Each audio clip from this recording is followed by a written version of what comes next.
Alors, on va essayer, Bezrat Hashem, de développer de manière mensuelle un sujet de la tfila, comme il est expliqué dans les Mamarim du Admor Hazaken. Donc, j'ai peur de me répéter parce que je sais que depuis des années, vous avez suivi des cours avec mon beau-père Zichrono Livracha sur le thème de la tfila et que vous avez étudié vraiment le Sidour. Maintenant, moi, je vais essayer de voir comment dans le Admor Hazaken, le sujet de la tfila, c'est un sujet qui est fondamental. On sait que l'Admor Hazaken, lorsqu'il ne savait pas quel chemin prendre au niveau de sa Avodat Hashem, il a eu la possibilité d'aller ou à Mezrich ou à Vilna. C'est-à-dire continuer à étudier. Oui. Excusez-moi, on vous entend de très loin. Ouais, c'est parce que j'ai des. Attendez, je vais. Là, vous m'entendez mieux? Ah oui, beaucoup mieux. Ouais, bon, c'est mes oreillettes qui ne sont pas très performantes. Merci là, c'est beaucoup. mieux. Oui, il n'y a pas de quoi. Très bien. Donc, je disais que l'Admor Hazaken, lorsque il a hésité à savoir où est-ce qu'il allait parfaire son service d'Hachem, il a hésité entre Vilna et Mezrich. En gros, il a hésité entre la voie classique de l'époque, qui était l'étude de la Torah dans la partie dévoilée de la Torah, c'est-à-dire l'étude de la Gemara principalement, ou bien se tourner vers la Chassidoute, vers le Maguid de Mezrich. Et il a dit que étudier, il sait déjà, entre guillemets, ça veut dire, il sait ce qu'on attend de lui, mais prier, il ne sait pas, et c'est à Mezrich qu'on apprend à prier. C'est ce qui a fait que l'Admor Hazaken a décidé de rejoindre le Maguid de Mezrich, parce que dans la Chassidoute, il y avait cette notion de tfila, que la tfila, ce n'était pas quelque chose de technique, qui fait partie du Shulchan Aruch, où on a l'obligation de prier. On va voir que chez le Admor Hazaken, c'était une grande problématique. Comment concevoir et à la fois la notion de tfila, d'attachement avec Akadosh Baruch Hu, et à la fois l'obligation de se retrouver quotidiennement 3 fois par jour en train de faire la tfila.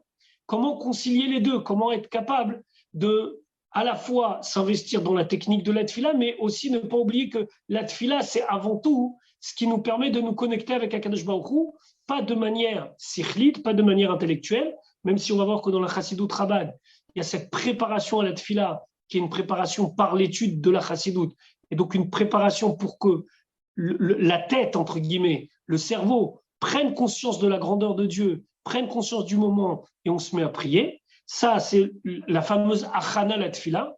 On sait que les chassidim, ils pouvaient se préparer pendant 1 heure et demie à prier en étudiant, en allant au mikvé avant. Et puis quand ils se mettaient à prier, chaque mot, il prenait une signification, il s'arrêtait au milieu, il se mettait à réfléchir à ce qu'il disait. Et la tfila, elle pouvait durer comme ça pendant quelques heures, particulièrement Shabbat. En vérité, ce qui fait le plus de Chassidut Chabad, c'est la manière dont on prie. Il y a comment un chassid y prie, comment le reste du monde y prie. Le Admor Hazaken, c'est ça qu'il a voulu au départ chercher à Mezrich, c'est ce plus qu'il y a dans le rapprochement que la tfila nous apporte. Pas seulement parce qu'on doit prier, mais parce que prier, c'est quelque chose d'essentiel dans notre relation avec Akadosh Baruch Hu. Alors c'est vrai qu'on a tendance à croire, et c'est malheureux, parce que c'est une fausse idée, de croire que prier dans une shul Chabad, ça veut dire que c'est une tfila qui va être vite fait, bien fait, comme ça, pas du tout. Normalement, la tfila de Chassidut Chabad, c'est une tfila exemplaire. J'ai entendu un shiur, il y a actuellement je crois que c'est un bachou, je ne suis pas sûr, alors en tout cas un jeune monsieur qui est en train de faire véritablement une vraie révolution. Il a créé une chaîne, pour ceux qui parlent hébreu, pour celles qui parlent hébreu, je crois que le shiur, c'est un shiur de femme, il a créé une chaîne sur YouTube qui s'appelle l'Achlouchit Geoulatit, dans laquelle il y a beaucoup de mashpim et beaucoup de farbrengen, etc. Et là-bas, il a décidé de reprendre le sujet de la avoda, de cet investissement dans la tfila qu'un chassid doit avoir comme une base essentielle de notre relation avec Akadosh Baruch Hu et de notre kashrut avec le rabbi. Et là-bas, il y a un des mashpim qui raconte, c'est un mashpia de Yerushalayim, qui raconte qu'il a un ami à lui qui donne un cours de Tanya dans une petite choule, dans une petite synagogue à Yerushalayim, une synagogue chassidique, pas chassidique Chabad, une petite synagogue celles d'entre vous qui connaissent un petit peu Yerushalayim, vous savez qu'il y a des quartiers extrêmement religieux où il y a des petites chassidoutes comme ça, avec des petits rabbis, entre guillemets. C'est pas un jugement de valeur sur la personne. C'est-à-dire que c'est des petits cours chassidiques comme ça, avec des rabbis qui sont des fois jeunes. Et donc, lui, il donne un shiur de Tanya dans une de ces endroits où il y a quelques chassidim qui sont des chassidim général polonais, vous savez, comme on voit Yerushalayim avec le Streimel, les longues piotes, etc., mais qui veulent apprendre chassidut. Donc lui, il donne un shiur. Et une fois, il était en train de donner shiur dans la choule, et il y avait le Admour, le jeune rabbi de cette chassidoute, qui était jeune en âge aussi, d'une petite cour chassidique, qui était aussi présent au cours de Tanya, parce qu'il voulait assister à ce cours de Tanya.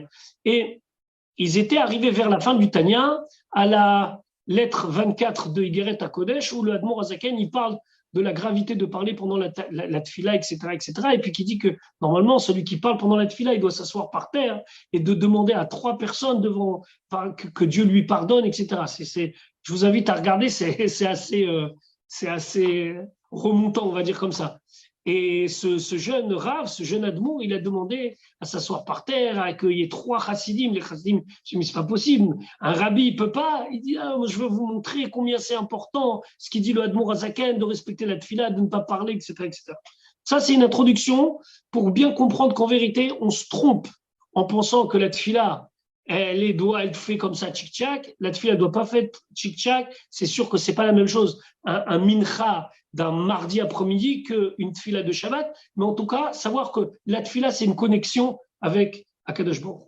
Ce qu'on va étudier maintenant, alors, Blineder, je pense pas dans la soirée, mais peut-être demain, je mettrai en PDF le texte qu'on va étudier maintenant du Admour Azaken, si possible avec Nekudot, comme ça, ce sera pour tout le monde. Il y a, hélas, pas de traduction française, mais peut-être qu'en réécoutant le shiur, vous pourrez suivre dans les mots. Donc, c'est un extrait du Likutei Torah du Admour Azaken. On sait que le Admour Azaken, il a écrit, bien sûr, le Tanya, mais il a ici écrit Likutei Torah, Torah Or, c'était des mamarim qui après ont été mis plutôt à l'écrit et en ordre par son petit-fils, le Tzemar Tzedek. On sait qu'il y a une aura du Rabbi, il y a un enseignement du Rabbi qui dit que chaque semaine, il faut étudier le Torah Or ou le Likutei Torah qui concerne la paracha. Et c'est une des choses que le Rabbi a dit en Tafshin Nun Bet pour faire en sorte que la Hitgalut du Mashiach elle soit plus rapide. Et le Rabbi a dit que chacun doit s'efforcer de finir toutes les semaines la partie du Likutei Torah ou du Torah Or qui concerne la paracha de la semaine. Des fois c'est long, des fois c'est moins long, mais en tout cas s'atteler à la tâche de finir tous les ans. C'est pas évident du tout, mais en tout cas il faut savoir que au-delà du Tanya, il y a cette étude du Admour Azaken qui s'appelle l'étude de Torah Or et de Likutei Torah. Maintenant, ce qu'on va étudier, c'est un Mahamar du Admour Azaken qui se trouve dans Likutei Torah, dans Parashat Kitetse. D'accord, c'est dans le livre de Devarim. Donc ça n'a rien à voir avec la parashat de cette semaine, rien à voir avec aujourd'hui le Rosh Hashanah et Ilanot ou Bishvat. C'est quelque chose qu'on trouve dans Parashat Kitetse. Et là-bas, ça parle de la Avodat Tefila. Qu'est-ce qu'on attend de nous dans ce travail, dans cet effort qu'on doit fournir pour faire Avodat Tefila, ce qui signifie le servir de la Tefila. Voilà ce que le Admour Azaken il dit. Je m'excuse donc, j'espère que la prochaine fois, je serai plus organisé, que je pourrai vous donner le texte en même temps ou le faire apparaître sur l'écran. Là, c'est pas possible. Mais Blineder, j'essaierai de vous envoyer le texte le plus rapidement pour que vous puissiez réviser dans les mots. L'Admour Azaken, il amène un pasouk de la parashat Kitetse, donc c'est une des dernières parachiotes de la Torah, Kitetse, Kitavo, Nitzavim, Vayeler, Azinu, Vzot Abracha. Donc on est quelques parachiotes avant la fin de la Torah. Et Moshe Rabbeinu, il donne ses dernières recommandations. Et voilà ce que la Torah nous dit, Kitetse la milchama aloivecha, lorsque tu vas sortir en guerre sur ton ennemi, Unetano Hashem Elokecha beyadecha, et Hashem il va te le donner dans sa main, ça veut dire qu'on va réussir dans la guerre, Veshavita Shivio, et tu vas faire des prisonniers, tu vas prendre des personnes et du butin. Et après, la Torah elle parle de la fameuse histoire de celui qui a vu une femme non juive et qui veut la prendre comme son épouse, comment il doit faire, etc., etc. En tout cas, ici, c'est juste l'introduction du Mahamar, ça n'a pas véritablement de rapport avec ce qu'on va dire, mais le Admour Azaken, il amène d'abord un Zohar, parce qu'il y a un Zohar qui compare la Tfila à un moment de guerre. L'Admour Azaken, il dit, Ine ita bezohar, c'est marqué dans le Zohar, She'at slota, she'at kerava. She'at slota, le moment de slota, slota ça veut dire prier, c'est en araméen, D'accord? D'ailleurs, en judéo-arabe, on retrouve à peu près le même mot pour parler de la tfila, slota. Il dit que le Zohar, il dit que le moment de la tfila, hein, c'est un moment de lutte. Sha'at slota, sha'at grava. C'est un moment où on doit lutter. D'ailleurs, on a une preuve de cela, si on a besoin d'avoir une preuve. On a un appui dans un passouk de la Torah où Yaakov, il parle de la ville de Shrem et il dit Asher la karti miyad Emori, que j'ai pris de la main du Emori, Becharbi ou Bekashti, avec mon épée et mon arc. Et là-bas, la traduction en araméen de ce morceau-là, comment il traduit Becharbi ou Bekashti, avec mon épée et avec mon arc à flèche, il dit Betzloti ou Bebarouti, par ma tfila et par ma requête. Donc ici, on voit que la notion de tfila, elle est liée à une notion de guerre.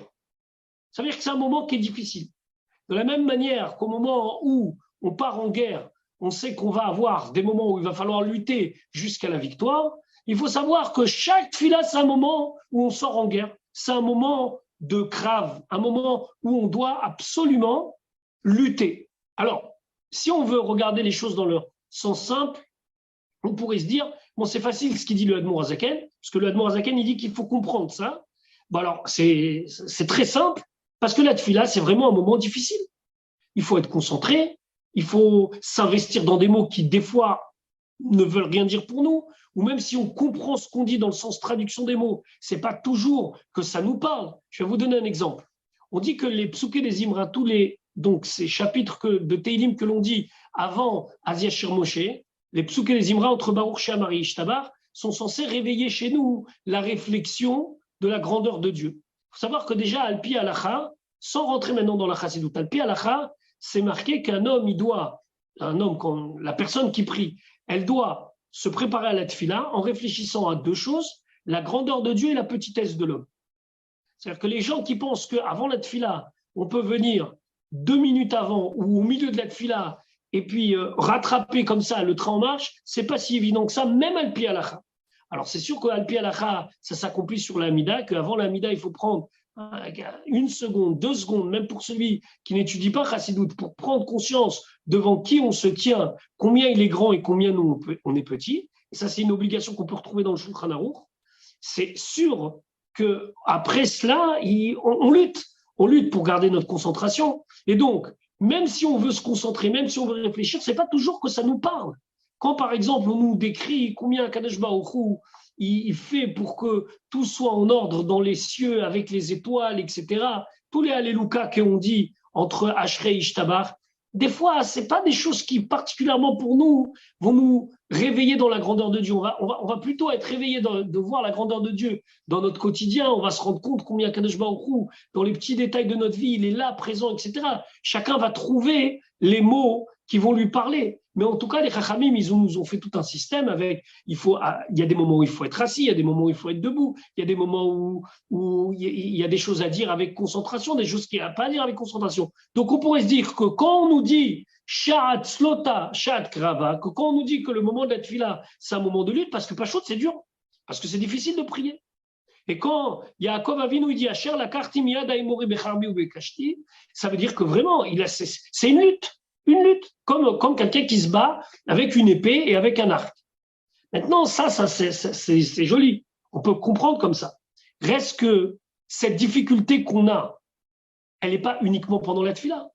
On s'aperçoit qu'à chaque fois qu'on veut faire une mitzvah, avec un petit peu de sérieux, un petit peu de concentration et un petit peu d'investissement, ça devient une lutte.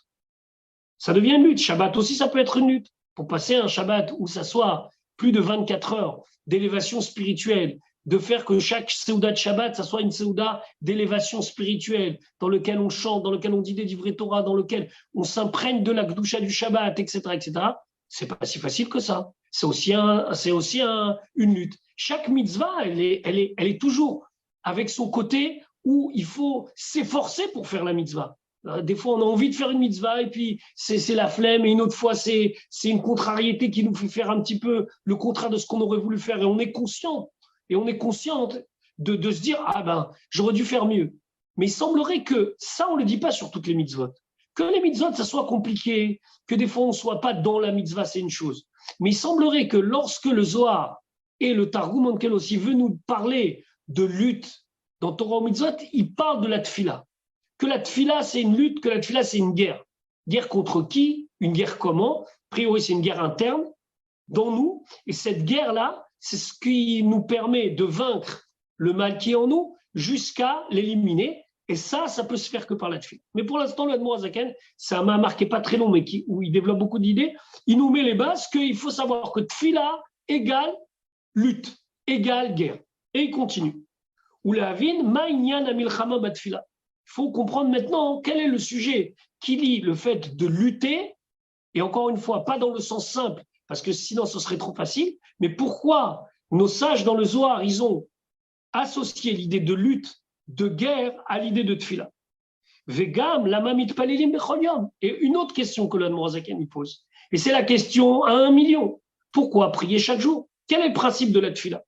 Si on prend la tfila, avant qu'on rentre dans les dimensions chassidiques de la tfila, vous demandez à quelqu'un pourquoi tu pries, il va te dire parce que j'ai besoin. Pourquoi tu as besoin? Et ici, il y a un refoua chez les mains, l'autre il a besoin d'une parnassa, l'autre il a besoin de la geoula. Chacun, vous reprenez la hamida, atachonen le adamda, après les 3 premières bénédictions qui sont des bénédictions de shevach, de louange envers Akadosh Baruch Hu. Après, on rentre dans le vif du sujet. On demande qu'on ait l'intelligence. Après, on demande qu'Akadosh Baruch Hu il nous pardonne sur nos fautes. Après, on demande la refoua. Après, dans Barech Aleinu, et on commence à réfléchir et on dit Akadosh Baruch Hu bénis notre année, qu'on ait la parnassa. Après, Teka Beshofar Gadol. Après, débarrasse-nous de nos ennemis, etc., etc. Vous prenez l'amida et vous s'apercevez qu'on parle finalement de nos problèmes du quotidien. C'est la raison pour laquelle Shabbat, on n'a pas la même amida, parce que Shabbat, on ne doit pas parler de notre quotidien, mais l'amida, a priori, Refaïno, Hachem, Vénérafé, c'est clair et net. Guéris-nous. Alors vous allez, pas Baruch Hachem, mais hélas, on a toujours de quoi dire Refaïno. Sur un proche, sur n'importe qui, sur le Ham Israël, on a besoin d'amener une refoua shlema. Mais la mamit palelim kol yom, le Admor Hazaken dit, a priori, ça devrait être quelque chose optionnel. Tu as besoin, tu pries. D'ailleurs, la définition de la tfila, d'après la Torah pure, ça veut dire avant que les Chachamim, ils aient institué de prier de telle manière et à telle heure et tel moment, etc. Le sujet de la tfila, c'est lorsque vous avez besoin, vous priez. Parce que vous avez une nécessité, alors allez-y. Et nous, la mamit palelim bechol yom, ça veut dire que le Admor Hazaken dit comment ça se fait que quelque chose qui est sha'at karava, ça veut dire qu'on sent qu'il y a une difficulté et qu'on attend de nous un investissement, on fait de ça une obligation de prier kol yom, chaque jour, et plusieurs fois par jour.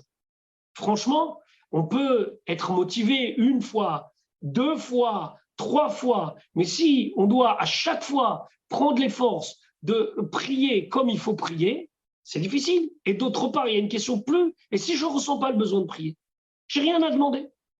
J'ai connu quelqu'un qui m'avait raconté qu'il avait une relation très très particulière avec Akadosh Baruch Hu. Je n'ai pas connu cette personne, j'ai connu la personne qui a connu cette personne, qui ne voulait pas s'embrouiller avec Dieu, entre guillemets, donc il respectait toutes les mitzvot l'ota'aseh de la Torah. Mais par contre, il disait, j'ai pas envie d'avoir une relation de proximité avec lui, donc je fais pas les mitzvot assez. Alors le ridicule du truc, c'est que par exemple Shabbat, il n'allait pas allumer la lumière Shabbat, mais par contre il faisait pas kidouche, parce que style kidouche, c'est on est proche, je lui fais plaisir, mitzvot assez, c'est de lui faire plaisir, mais les mitzvot lota assez, non, j'ai pas envie d'embrouille. Donc voilà, j'ai une relation comme ça. On pourrait se dire aussi un petit peu al dererze pendant la tefila.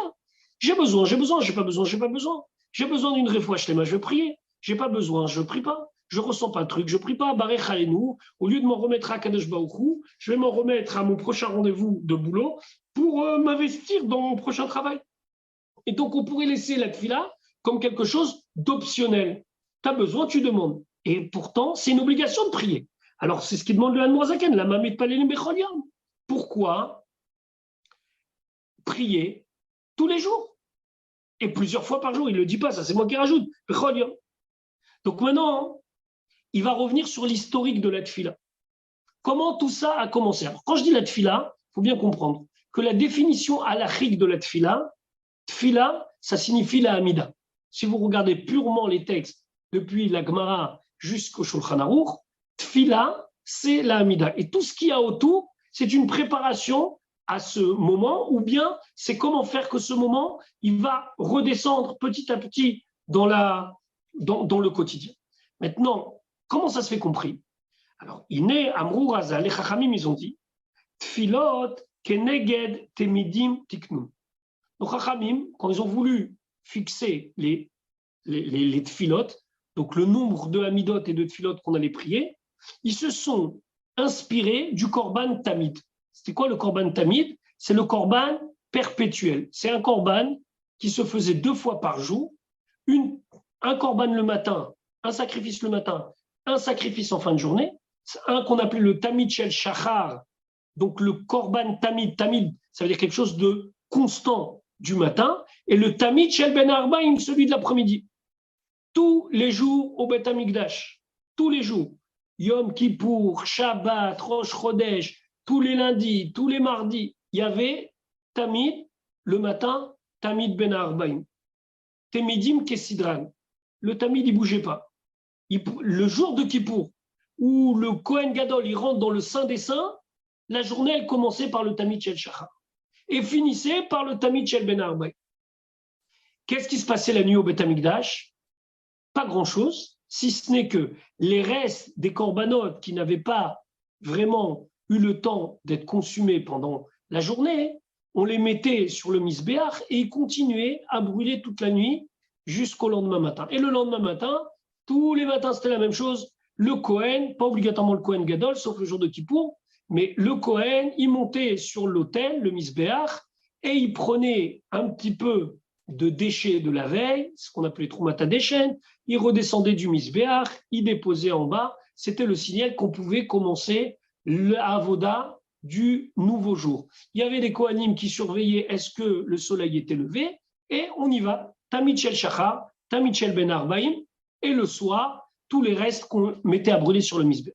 Très bien. Quand les Chachamim, ils se sont, au temps des Anshei Knesset Agdola, mis en place pour codifier la manière dont on va servir Hachem, même sans Beth Amikdash, même si à l'époque d'Anshei Knesset Agdola, on est déjà dans une période charnière, puisque on a dans l'Anshei Knesset Agdola des gens qui ont vécu au premier temple et la destruction du premier temple et le début de la construction du deuxième temple et le retour dans notre terre. Mais l'Anshei Knesset Agdola, ils ont mis en place la tfila. Et quand ils ont mis en place la tfila, ils se sont inspirés de quoi? Du Tamid. Ils ont dit, il y avait un korban le matin, donc on va mettre une tfila le matin, c'est Shacharit. Il y avait un korban en après-midi, Tamid Shel Ben Arbaim, on va mettre une tfila l'après-midi, c'est Mincha. Et le soir, il y avait ces graisses qui brûlaient, on va mettre une 3e tfila, c'est Arvit. Alors là, si on était en présentiel, je suis sûr que l'une d'entre vous m'aurait dit, mais attendez, on nous a toujours dit que les 3 tfilotes ont été instituées par Avraham, Yitzhak et Yaakov. La tfila du matin, c'est Avraham qui l'a instituée. C'est marqué Vayeshkem Avraham Baboker. Avraham se levait le matin. Et nos Chachamim disent ça veut dire que c'était pour prier la prière du matin.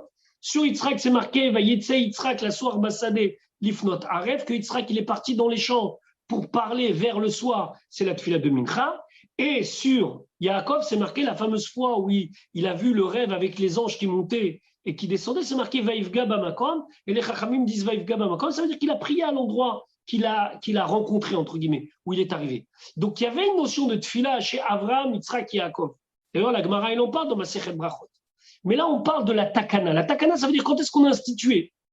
C'est sûr que depuis Avraham, Yitzhak et Yaakov, il y avait une notion de tfila, puisqu'on a vu le pasouk, qu'il a dit, Yaakov, ce que j'ai pris par mon épée et par mon arc, ça veut dire avec ma tfila. Donc, il y avait une notion de prier. Mais là, on parle de tiknoun. Ça veut dire que quand les Chachamim, ils ont dit, bon, on va imaginer qu'on se trouve dans un moment où on n'a plus la possibilité de servir à Kadosh Baruch Hu par ce qui était le plus fréquent, c'est-à-dire les korbanot, les sacrifices. Comment on fait? Ils ont dit, eh ben, on va instituer des tfilot. Des tfilot, keneged, à la place des tmidim. C'est pas qu'avant ça n'existait pas, ça existait. Mais là, on va les codifier. C'est-à-dire que le korban du matin, il avait une certaine heure, et bien tfilat shacharit aura une certaine heure. Mincha, on ne pourra pas faire trop tôt parce que le korban de l'après-midi, il fallait attendre que ça soit l'après-midi, mais pas non plus trop tard. Et puis le soir, il n'y avait pas vraiment quelque chose de particulier, mais on va mettre une troisième tefila comme pour conclure la journée. Maintenant, en faisant ce parallèle, les Chachamim ne nous ont pas simplement dit, techniquement parlant, Shachit Mincha Arvit égale Tamid Shel Shachar, Tamid Shel Ben Arbaim, et le fait de brûler le soir les graisses et les morceaux de bête. Non, ils ont voulu nous dire que la tefila, c'est un korban. Et ça, vous allez pouvoir étudier le texte de la Gemara qui vont parler. Tout le monde va s'arrêter en faisant une comparaison entre la technique du korban avec la technique de la tefila. De la même manière qu'il y avait des horaires ici, il y aura des horaires ici. De la même manière qu'il y avait ça, il y avait ça. Mais là, la chassidoute, elle nous fait plonger dans quelque chose de plus fort. Elle nous dit, mais non, ta tefila, c'est un korban. Tu es en train de faire un sacrifice. Tu n'es pas au Beth Amikdash, mais tu es en train de sacrifier quelque chose de BMI, quelque chose d'animal qui est chez toi. Ce quelque chose d'animal qui est chez toi, tu le sacrifies à Kadosh Baruch Hu comme si tu amenais un korban le matin, un korban l'après-midi et le reste des korbanotes le soir. Ce qui est fort, ça le Admor Azakan mais ce qui est fort, c'est qu'au temps du Beth Amikdash, il y avait un korban pour tout le Ham Israël. On faisait un korban de Tamid Shel Shachar. Après, celui qui voulait amener un korban, il voulait amener un sacrifice, c'était son problème. Mais là, chacun et chacune a la possibilité de faire son korban. Son shacharit, c'est le korban. Son mincha, c'est le korban. Alors, quel est le lien? Alors, voilà ce qu'il explique le Admor Azaken. Ve'ainyan, kedirtiv, comme c'est marqué, et korbani lachmi leishai. Il y a un pasouk dans la Torah, dans le livre de Vaikra, Parashat Tzav. Vous me faites signe quand est-ce que c'est trop long, parce que je ne sais pas combien vous avez prévu, est-ce que c'est 45 minutes, 1 heure? Vous me faites un petit signe pour dire 5-10 minutes avant que je puisse anticiper. En tout cas, c'est marqué dans Parashat Tzav, et korbani, mon sacrifice, Dieu dit, lachmi, mon pain, leishai, selon mon feu. Et korbani, lachmi, leishai, c'est un texte que l'on dit tous les matins et que l'on dit tous les après-midi, où Akadosh Baruch Hu, il appelle les korbanot tamid lachmi, mon pain. Pourquoi? L'Admor Azaken dit Shayu makrivina korban bizman bet amigdash leola. On était tous les jours en train de sacrifier sur le misbéach, sur l'autel, un korban ola. Un korban ola, vous m'excusez, la traduction en français, selon la Bible du rabbinat, c'est holocauste. Pourquoi? Parce que c'est un korban, c'est un sacrifice qui est complètement consumé pour Dieu. Il y avait des sacrifices que les Kohanim, par exemple, ils pouvaient avoir une partie. Il y avait même des sacrifices où ceux qui avaient amené le korban, ils avaient une partie. Le meilleur exemple, c'est le korban Pessah qu'on a vu dans Parashat Bo. Le korban Ola, c'est un korban qui est complètement destiné à Kadosh Baruch Hu, holocauste. Je fais une parenthèse, d'où la gravité, que moi je me rappelle, on a grandi avec ça, que la Shoah, elle était appelée holocauste, parce que holocauste, c'est une notion de sacrifice pour Dieu, et ça sous-entendait qu'il y avait ici une notion comme si Dieu il avait pris une partie de nous comme un sacrifice. C'était, je ne sais pas si vous vous rappelez, il y avait une série qui s'appelait Holocauste comme ça, et après, ceux qui sont des défenseurs de ceux qui préservent la mémoire de ceux qui sont partis pendant la Shoah et qui veulent que l'histoire elle soit écrite comme elle doit être écrite, ils ont fait attention à ce que ça ne soit pas appelé Holocauste, mais que ça soit appelé la Shoah. Parce que ça n'a rien à voir. La Shoah, ça fait référence à un terme qui est dans le Nach, alors qu'Holocauste, ça fait référence à un terme. D'ailleurs, c'est en Amérique que ça a commencé l'utilisation de l'Holocauste pour la Shoah, pour désigner quelque chose comme si c'était un korban, comme si c'était de l'ordre du spirituel et pas la méchanceté des hommes. Donc, pour revenir à notre sujet, le korban Ola, ça se traduit dans la Bible par Holocauste. Mais Ola, ça veut dire qu'il monte. Tout le korban, il est consacré à Dieu. Donc, tous les jours du Beth Amikdash, on prenait un korban Ola, Al-Gabe Misbeach, sur le Misbeach, sur l'autel, Mimin Habema, d'une espèce d'animal, Kedesh et Tered El Minashamaim. Et qu'est-ce qui se passait? Il y avait un Esh, il y avait un feu qui descendait du ciel et qui consumait le korban. Donc vous imaginez que chaque matin, on prenait une bête, on la préparait, on la mettait sur le Misbeach, et il y avait un feu qui descendait du ciel et qui consumait, comme si Akadosh Baruch Hu était en train de manger son pain. Et korbani, lachmi, leishai. Bon, la vérité, c'est qu'à l'époque du deuxième temple, il n'y avait pas ce phénomène-là, mais le principe que la Torah a fixé dans ce cas-là, c'est que être korbani lachmi leishel. Ça veut dire qu'Akadosh Baruch Hu, ici, il prend la béhéma, il prend la bête pour lui, comme quelqu'un qui prend de la nourriture et qui se l'approprie. Et la Ola, elle était consumée par ce feu-là. Et donc, personne n'en profitait. Il n'y avait pas de Kohanim qui repartaient avec un petit peu d'entrecôte pour la maison, ce qui était le cas, par exemple, dans Korban Khatat. Là, c'était pour Akadosh Baruch Hu. Maintenant, quel rapport avec moi? Moi, je ne peux pas faire un Korban. Mais tu me dis que ma tefila, c'est un Korban. Où est-ce qu'elle est la béhéma? Où est-ce qu'elle est la bête? Où est-ce qu'il est le feu qui descend du ciel? Où est-ce qu'elle est cette comparaison entre tefila et Korban? Alors, l'Admor HaZaken, il dit Ki chayut nefesh abahamit, car la vitalité de l'âme animale, yesodam yesoda esh. Son origine, c'est de l'origine du feu. Alors là, il faut s'arrêter parce qu'il est obligé de nous expliquer ce qu'il dit. Quel rapport entre l'âme animale et le feu? Alors il dit Ki daled bechinot, parce qu'il y a 4 niveaux. Dam, someach, chay, medaber. Domem, pas dam, excuse-moi, domem. Domem, il y a le minéral. Someach, au-dessus, il y a le végétal.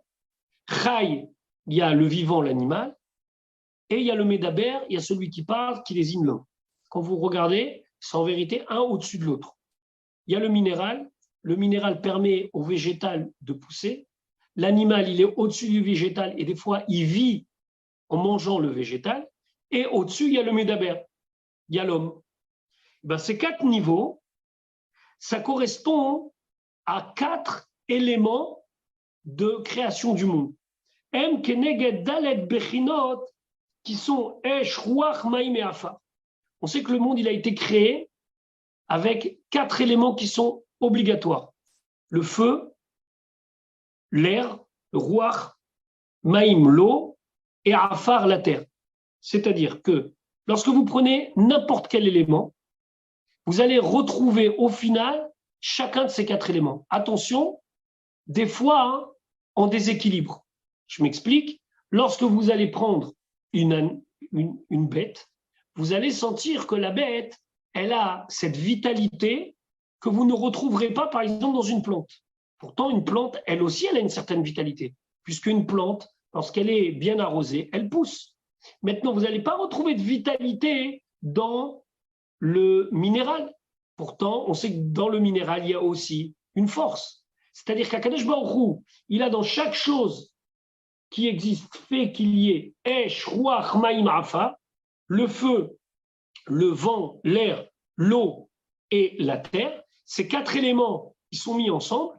Puis quand ça arrive la fin de cet élément-là, eh ben, chacun de ces yesodot, chacun de ces bases retourne à sa source. C'est-à-dire que le feu retourne vers le feu d'en haut, la terre vers la terre, le vent vers le vent et l'eau vers l'eau. Mais on a à chaque fois ces 4 éléments. Mais encore une fois, dans une pierre, vous ne verrez pas l'élément eau. Il va falloir chercher pour trouver l'élément eau, mais il existe. Maintenant, le Admor HaZaken, il nous aurait fallu un tableau là pour être plus clair. Il prend les 4 éléments qui constituent la terre, c'est-à-dire le domem, c'est le minéral, someach, le végétal, chay, le vivant, et le médaber et l'homme. Et il met en parallèle les 4 éléments qui les constituent, c'est-à-dire esh, ruach, maïm et afar, le feu, le vent, l'eau et la poussière. Et il dit 4 et 4, et ben à chaque fois, il y en a un qui va être associé à l'autre. C'est plutôt facile. Le minéral, on comprend que domem qui signifie littéralement ce qui ne parle pas, c'est la pierre, est associé à afar. Someach, le végétal, est associé à maïm, à l'eau, parce que dans le someach, dans le végétal, on sait combien l'eau est importante. On continue, le chay, la bête, on l'associe à esh, au feu, et le médaber, celui qui parle, c'est-à-dire l'homme, on l'associe au ruach, au vent, au souffle. Pourquoi? Lorsque vous prenez le livre de Bereshit, quand c'est marqué que Akadosh Baruch Hu, il a insufflé Nefesh Chaya, le Targum Onkelos, qui est la traduction en araméen, mais qui est une traduction explicative, il dit Ruach Me'alela, un souffle qui lui permet d'exister et de parler. Donc, je reprends, j'espère que je ne vais pas trop vite. D'au même, le minéral correspond à Afar, la poussière. Someach, le végétal, correspond à Maïm. Chai, l'animal, correspond à Esh, au feu. Medaber, l'homme, correspond à Ruach. Donc, là, le Admorazaken, il veut en train de nous dire que finalement, quand une bête, elle est consumée par le feu du ciel, c'est la bête d'en bas qui est principalement Esh, c'est fougueux, ça a entre guillemets un tempérament, même si les bêtes, elles ont plus d'instinct que de tempérament. Une bête, quand on voit quelqu'un qui est comme ça grossier et qui est, on dit, il est bestial, parce que qu'est-ce qui va ressortir chez lui? Ce côté feu, ce côté colère, ce côté de bouger dans tous les sens. Comme le Tanya il le dit dans le Perek Aleph, que de chacun de ces 4 éléments va sortir des mauvaises choses. Du vent, le rouar, c'est l'orgueil. Le hafar, c'est la hatzlout, on est lourd, c'est la poussière, c'est ce qui nous mène vers le bas. Maïm, c'est la tava, l'envie, l'eau. L'eau, c'est quelque chose qui est magique, parce que quand on a soif et qu'on prend de l'eau, c'est quelque chose qui va étancher notre soif. Et ça représente sur le fait qu'on ait besoin d'étancher nos tavot. Et Esh, c'est quoi? C'est la colère. C'est la colère. C'est pas que la colère, mais là-bas, il parle de la colère. Il dit, voilà, alors la BMA, c'est Esh. Si vous voyez une bête, vous voyez principalement l'élément de Esh, de feu, mais le feu d'en bas, le feu du Nefesh Abahamit, le feu de l'homme animal. Et lorsque je sacrifie cette bête, c'est-à-dire ce côté animal, il y a le feu du ciel, qui est l'origine de tout, qui vient prendre cela et qui le prend. C'est quoi le Nefesh Abahamit chez nous? C'est quoi ce côté animal chez nous? C'est tout ce qu'on a envie de manière bestiale, parce qu'encore une fois, c'est pas qu'on a que Esh, on a tous les éléments. On a les éléments de l'orgueil, on a les éléments de l'envie, on a tous les éléments. Mais il y en a qui sont plus forts que d'autres. Et donc on a ce Nefesh Abahamit qui est comme une bête qui vient principalement de l'origine du Esh, et que lorsqu'on sacrifie ça, c'est Akadosh Baruch Hu lui-même qui vient et qui prend ce korban et qui dit et korbani lachmi. C'est ça, avec ça que je me nourris. Et là déjà, on a déjà une petite idée de ce que l'Admour Azaken veut. L'Admour Azaken veut nous dire qu'en vérité, le moment de la tefila, c'est un moment de sacrifice du nefesh abahamit. C'est mon âme animale que je sacrifie au moment de la tefila. C'est-à-dire que tout ce que je vais avoir comme envie, comme vitalité pour les sujets du monde, doivent être sacrifiés au moment de la tefila pour être inclus dans le feu d'Akadosh Baruch Hu et dans le feu du Rouhani. Ça, c'est a priori sur un pied vers où le Admour Azaken veut nous amener. Et il nous dit comme ça. Il dit, ça veut dire j'ai anticipé en disant à l'oral ce qu'il dit dans les mots.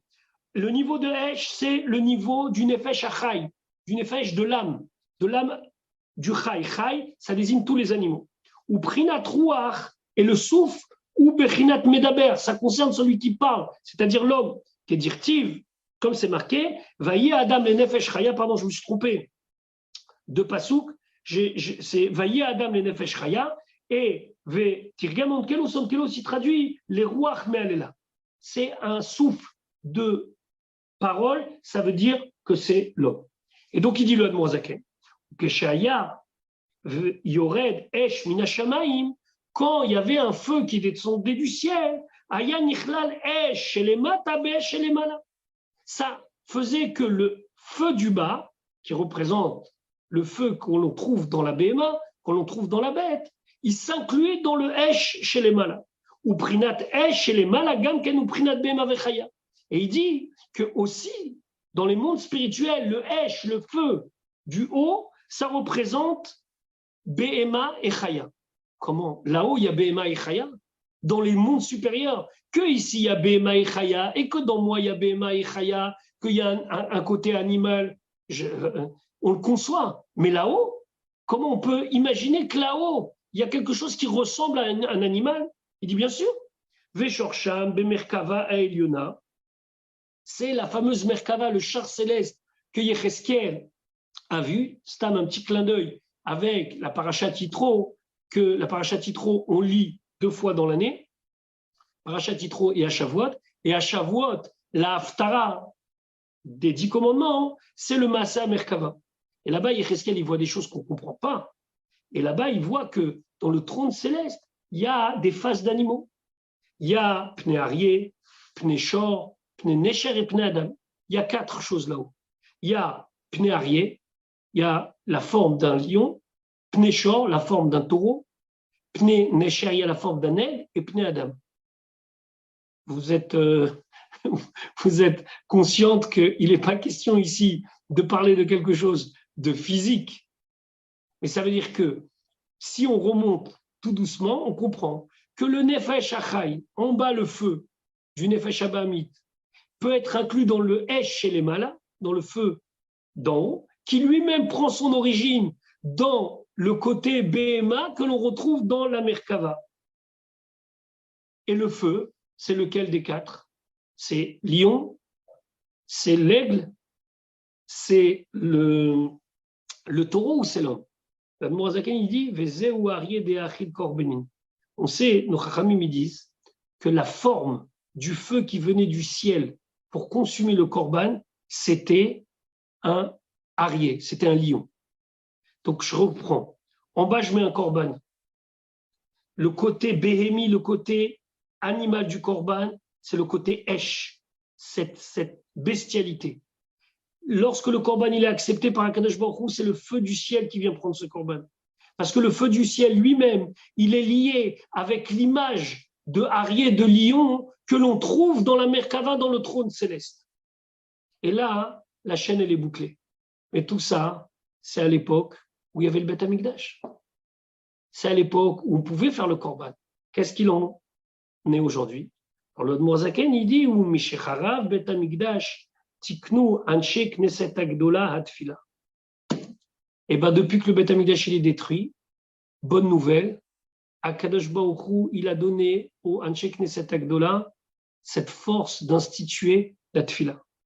Chez Yakriv, kol echad nafsho abahamit, que chacun puisse, par la tfila, sacrifier son âme animale, les ha'alota ou les kashera beshorcha, de l'élever et de lui permettre de s'attacher à son origine spirituelle, chez I Gamken Yesodash, qui vient de l'origine du feu. Et là, je crois que ça va être maintenant le moment de se laisser. Après, si vous voulez, on peut, si vous avez quelques questions. Mais là, on a au moins une unité de réflexion autour de la tfila. La tfila, en vérité, c'est pas seulement des mots. La tfila, c'est pas seulement un horaire. La tfila, c'est pas seulement une technique, sans du tout remettre en cause tout ça. Ça, c'est la halakha, ils sont obligés d'accomplir. Mais la tfila, c'est un moment de sacrifice. De sacrifice de son nefesh abahamit. De sacrifice de son âme animale. Alors, vous savez, ça paraît être que des mots. C'est difficile de se dire, mais comment on va y arriver? Déjà, on va y arriver en prenant le nefesh abahamit et en le faisant réfléchir à la grandeur d'Akadosh Baruch Hu. Lorsqu'on se prépare à la tefila, ce n'est pas le nefesh haelokit qui a besoin de se préparer à la tefila. L'âme divine, elle est divine. Ce qui a besoin de se préparer à la tefila, c'est le nefesh abahamit. C'est l'âme animale. On va rentrer à la tefila en disant à l'âme animale, regarde, on va maintenant réfléchir à la grandeur de Dieu. On va prendre ton côté béhémi, de nefesh abahamit, ton côté animal, et on va l'élever à ton shoresh. D'où est-ce que tu viens? C'est-à-dire le niveau de Esh, le niveau de feu, de en haut qui lui-même est le niveau de Pnei Aryeh que l'on trouve dans la Merkava. Ça veut dire au plus haut de la divinité. Ça, c'est ce moment-là de Tfila. Comment on fait? Moi, je ne sais pas. Mais une chose est sûre, c'est qu'en se préparant à la Tfila, en apprenant à comprendre ce qu'on dit, et en réfléchissant à certains moments de la Tfila, en s'arrêtant, en prenant une idée qu'on a appris dans un mahamar ou dans quelque part, et on se dit stop, à quoi on souhaite réfléchir, et on réfléchit, c'est par cela qu'on va arriver à cette avoda qui est une avoda tatfila qui prend des jours, qui prend des semaines, qui prend des années pour arriver à ce que notre tfila, ça soit une tfila digne de ce nom. juste pour finir avec un conseil du rabbi pratique, parce qu'il ne faut pas rester juste dans la théorie de la chassidoute. Le rabbi, par exemple, et c'est pas dans une Igrot Kodesh, c'est dans des dizaines d'Igrot Kodesh. Le rabbi demande à ce qu'on apprenne Pirouche Amilot avec les enfants. C'est-à-dire que depuis petit, c'est un yom-yom aussi, que les enfants, pas seulement ils chantent la tfila avec tellement de cœur, comme on voit par exemple chez les enfants du GAN, mais après, au primaire, ça se perd un petit peu, et je vous raconte même pas, hein, quand les enfants ils commencent à grandir, où là, ils rentrent dans les grandes classes des Khadarim et des écoles, où là, on perd cette notion de tfila parce qu'ils sont pas petits pour les faire chanter. Donc, il y a cette mimoute, cette pureté qui se perd, et il faut les raccrocher à une autre sorte de tfila. Et là, les conseils du rabbi sont clairs, il faut apprendre le pirouche amilot, c'est-à-dire, c'est sûr qu'il faut apprendre Chassidut, c'est sûr qu'il faut apprendre des mamarines profondes, mais il faut comprendre ce qu'on dit. Pachout, prendre le sidou et se dire, cette semaine, je m'intéresse à tel morceau, et je commence à faire la tfila en comprenant tout ce que je dis dans ce morceau. La semaine d'après, je rajoute un morceau, et puis petit à petit, j'ai compris. J'ai compris la Amida, après j'ai compris le Kriyat Shema, j'ai compris les Psuké des Imra, j'ai compris les Birkot HaShachar. Chaque niveau, mais s'investir dans le Pirouche Amilot. Ceux qui ne maîtrisent pas l'hébreu, il y a Baruch Hashem, le sidour en français avec lequel on peut prier. Alors c'est difficile de prier avec un sidour en français parce qu'on dit des mots et puis on regarde la traduction en français, c'est toujours compliqué. Mais ça se prépare. On regarde avant. On dit, tiens, cette semaine, ce morceau-là, je serai hyper concentré. Puis petit à petit, Bezrat Hashem, on prie. Puis on va sortir de la tfila dans son côté que l'on voit aujourd'hui, remplacement des corbanotes. Et on espère, Bezrat Hashem, on va prier jusqu'à le dévoilement de Mashiach et la reconstruction du troisième Beth Amikdash. Et là, c'est sûr qu'on va continuer à prier, mais avec une autre dimension, puisqu'on va récupérer le Beth Amikdash, mais ce sera sûrement la jonction des deux, entre la tfila en mode, comme on l'a fait aujourd'hui, et la tfila, comme Bezrat Hashem, on va le faire avec le temps de la Géoula. Et c'est intéressant, pour revenir à ce que je vous ai dit au début, que ce jeune chassid-là, qui est en train, il a écrit un petit livre pour révolutionner, réapprendre à prier sur Avodat Tfila, vous le trouvez très facilement en Eretz Israël, et ben lui, il a appelé tout ça l'achlouchit géoulatit. L'achlouchit géoulatit. Parce qu'en vérité, toutes les notions de se préparer à la Géoula, de toutes ces notions que le rabbi, il nous donne et il veut qu'on propage, tout ça, c'est avec la lachlouchit, vous savez ce que ça veut dire?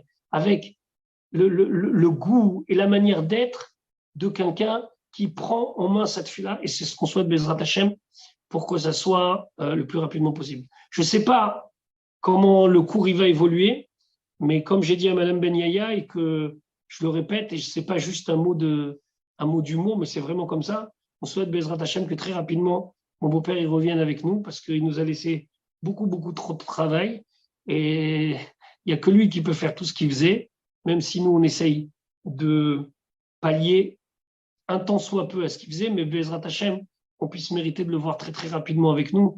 Fait que Triat Hametim, il sera à Kohen Agadol Mechav Bezrat Hashem, donc il pourra vraiment nous faire vivre ce sujet de Korbanot, ce sujet de Beth Amikdash et ce sujet de Tfila. On sait combien il était attaché à la Tfila. Voilà pour mon côté. Est-ce que vous avez des questions, des remarques? Et sinon, je vous libère. Pour les Israéliennes, vous êtes très courageuses, et pour les Françaises aussi, vous êtes courageuses. Et Bezrat Hashem, qu'on se retrouve rapidement. Merci beaucoup. Amen. C'est bon pour vous? Merci beaucoup. Je vous souhaite une bonne soirée et à bientôt, Bezrat Hashem. Toda. Merci. Bezrat Hashem. À tout de suite. Bonne nouvelle. Chazak. Merci, bravo à toutes. Chazak à toutes, vraiment. Alors, je ferme. Chag Chag Sameach, c'est sûr. Chag Sameach, Toda.